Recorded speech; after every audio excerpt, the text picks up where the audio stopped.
So, what is this place? This is the dacha of Joseph Stalin, outside of Moscow. The what? Dacha. I know I'm not pronouncing it correctly. Think of it as his country house. Isn't this where Stalin died in 1953? Yes, and that's why we're here, to examine his death. Well, I know he died on March 5th of that year, apparently from a brain hemorrhage, but since we're here, I'm wondering if there's more to the story than that. There is. By 1953, Stalin had suffered a series of minor strokes. His health had been declining for some time. Well, if we're going to talk about this, perhaps we should explore the area. I want to see where things happened. Here we are around the back of thy residence. On the night of February 28th, Stalin watched a movie at the Kremlin in Moscow, then returned here. He arrived home late, but he was known as a night owl. He met with several prominent subordinates, including Beria, who was head of the NKVD, his secret police. Nikita Khrushchev was also present. From the accounts of these men, they left at 4 in the morning on March 1st. There was no suggestion that anything was wrong with Stalin. Stalin went to bed shortly after this, but first, he told his guards they could go off duty and that they weren't to wake him. Come on, let's go inside the house.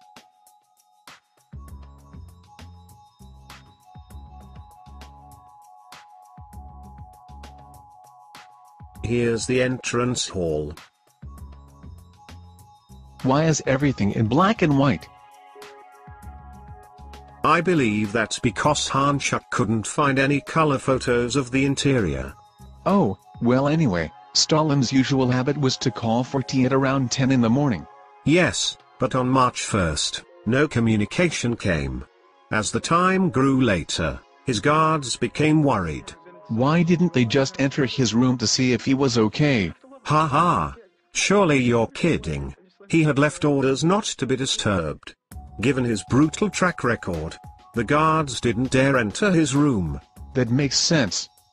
Disobeying a direct order from Stalin was a sure way to find yourself in the gulag, or dead. Yes, and furthermore, there was no one in the house who could counter this order, even to see if Stalin was okay.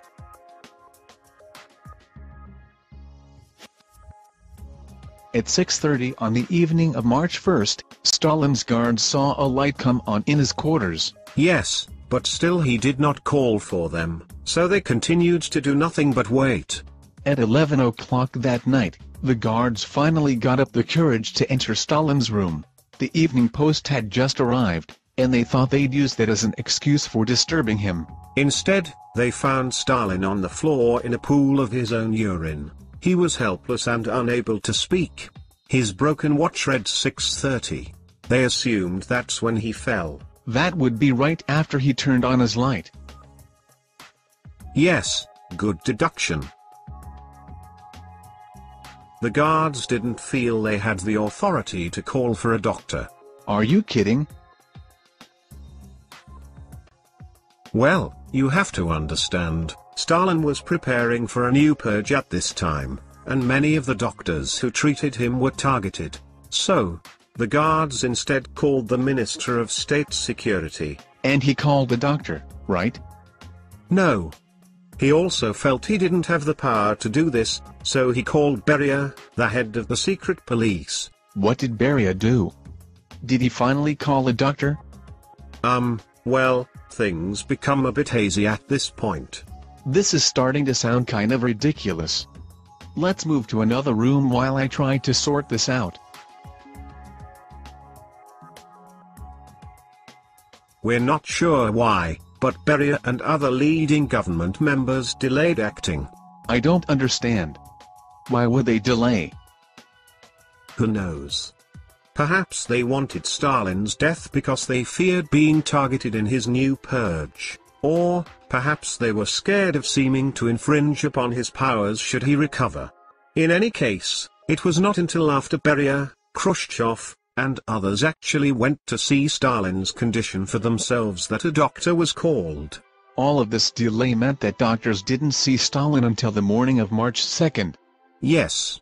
They found him partially paralyzed, breathing with difficulty, and vomiting blood. Vomiting blood is never a good sign. No, and these doctors feared the worst.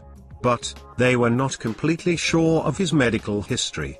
Yes, Stalin's personal physicians had already been arrested as part of his new purge. They were actually in prison at this time. The doctors who had seen Stalin traveled to the prison to consult with his old doctors. They confirmed the diagnosis of a massive stroke. This also caused delay in him receiving treatment. Yes. Stalin lingered for a few more days before finally dying at 9:50 p.m. on March 5th. One has to wonder if he could have been saved if medical help had arrived sooner.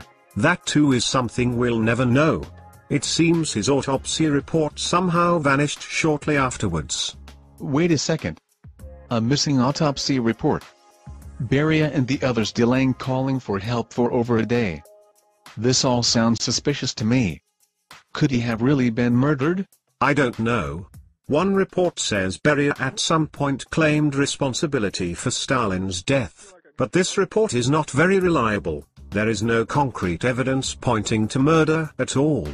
Although there seems to be enough plausibility for some historians to mention this possibility in their texts. Well, whatever. He was an evil dude anyway, so I say good riddance. That's very true.